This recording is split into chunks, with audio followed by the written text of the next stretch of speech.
Here's a lesson on trademark law from Silicon Valley, HBO, Episode 3, Season 1. Supposed to be maxed out. So Yeah, we may have a little problem there. Peter Gregory's check. So? So it's made out to Pied Piper Incorporated. I checked with the Secretary of State website, and there's already a Pied Piper operating in California. So we need to change our name. Oh, thank God. Yeah, praise the Dark Lord. That's great news. No, it's not great news. We love the name Pied Piper. It's a classic fairy tale. Well, I looked it up. It's about a predatory flautist who murders children in a cave. It has all that going for it, Richard, and I still hate it. Richard, if we are going to change the name, we need to do it now. Names stick. My name's only Jared because Gavin called me that on my first day.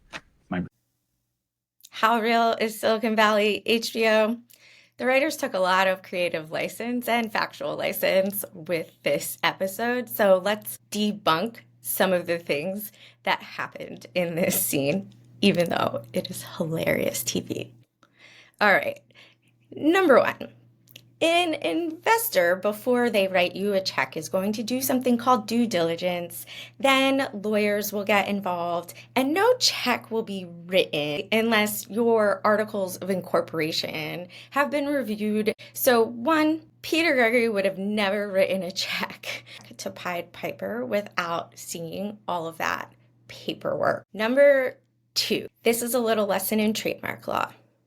Just because there is one company called Pied Piper operating, in this case, in the farming industry, doesn't mean that there cannot be a second company named Pied Piper operating in file compression, i.e. high tech, okay?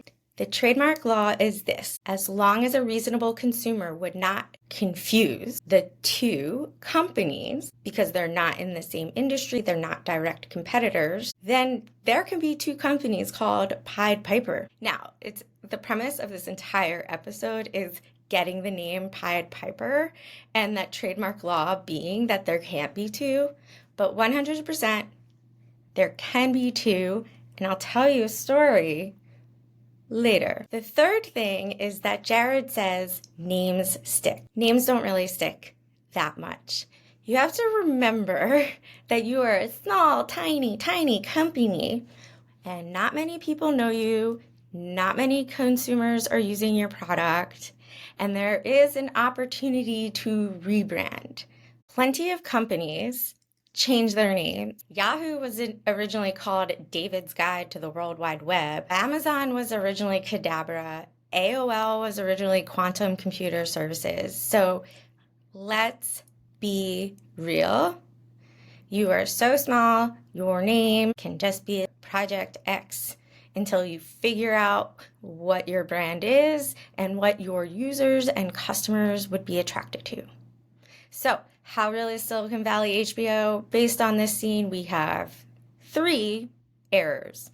1, Peter Gregory would not write out a check to a company name that wasn't certified with articles of incorporation. 2, you are allowed to have multiple companies called the same thing as long as they are in very distinct industries and a consumer would not reasonably confuse the two.